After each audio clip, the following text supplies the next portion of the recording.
আসসালামু আলাইকুম। দেখতে দেখতে রহমতের ১০ দিন চলে গেল, শুরু হয়ে গেল মাগফিরাতের ১০ দিন। এই রহমতের ১০ দিন আল্লাহর কাছে আমরা জানি না কতটুক রহমত আল্লাহ আমাদের উপর করেছেন, সেটা আমরা বলতে পারি না। এখন আমরা যতটুক আল্লাহকে দিতে পেরেছি, আল্লাহ ততটুকুই আমাদের জন্য রহমত করবেন। কেননা আল্লাহর কাছে না চাইলে তো আল্লাহ আমাদের দিবেন না। মায়ের কাছে যদি সন্তানরা কান্না না করে, তাহলে কি মা খাবার দেয়? মা দুধ দেয়? দেয় না, কখনোই দেয় না।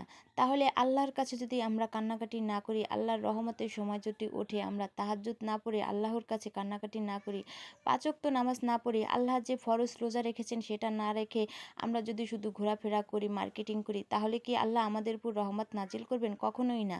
তাই এই রহমতের ১০ দিনে আমরা আল্লাহর কাছে যতটুকু দিতে পেরেছি, আল্লাহ ততটুকুই আমাদের জন্য রহমত নাজিল করেছেন।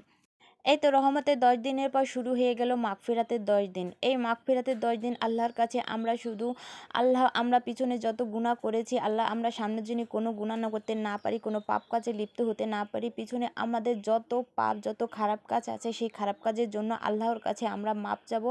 আল্লাহর কাছে আমরা যত পরিমাণ আল্লাহর কাছে বেশি বেশি তওবা করব, আল্লাহর কাছে তওবা করে বেশি বেশি করে ক্ষমা চাইবো। কারণ আল্লাহ তওবাকারীকে খুব পছন্দ করেন। যে যত বেশি তওবা পড়েন, আল্লাহ তত বেশি তার যত পাপ গুনাহ আছে তত বেশি সেই পাপ গুনাহ মাফ করে দেন। তাই আল্লাহর কাছে এই মাগফিরাতের ১০ দিন আল্লাহর কাছে আমরা বেশি বেশি করে ইস্তেগফার করব, বেশি বেশি করে তওবা পড়ব।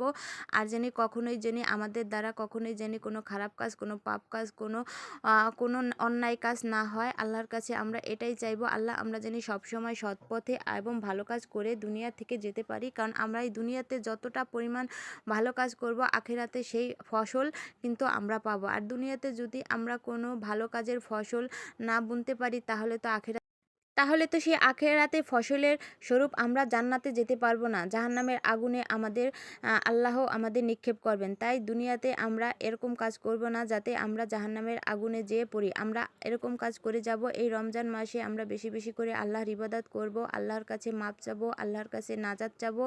আল্লাহ আমাদের উপর রহমত নাজিল করুন, আল্লাহ আমাদের উপর রহমত বর্ষিত করুন, যেন আমরা দুনিয়াতে জাহান্নামের আগুন থেকেই দুনিয়ার থেকে মুক্তি পেয়ে যেয়ে জান্নাতে যেতে পারি। কথা বলতে বলতে এই তো আমার রান্না শেষ, ইফতারির সময় হয়ে গেছে। ইফতারের জন্য সব কিছু রেডি করে ফেললাম, কারণ ইফতারের সময় হয়ে গেছে। এখন ইফতারের সময় বসে দোয়া করতে হবে, কারণ ইফতারের সময় দোয়া কিন্তু আল্লাহ তাআলা খুব পছন্দ করেন। বেশি বেশি করে ইফতারের সময় দোয়া করবেন, আল্লাহর কাছে মাপ চাইবেন।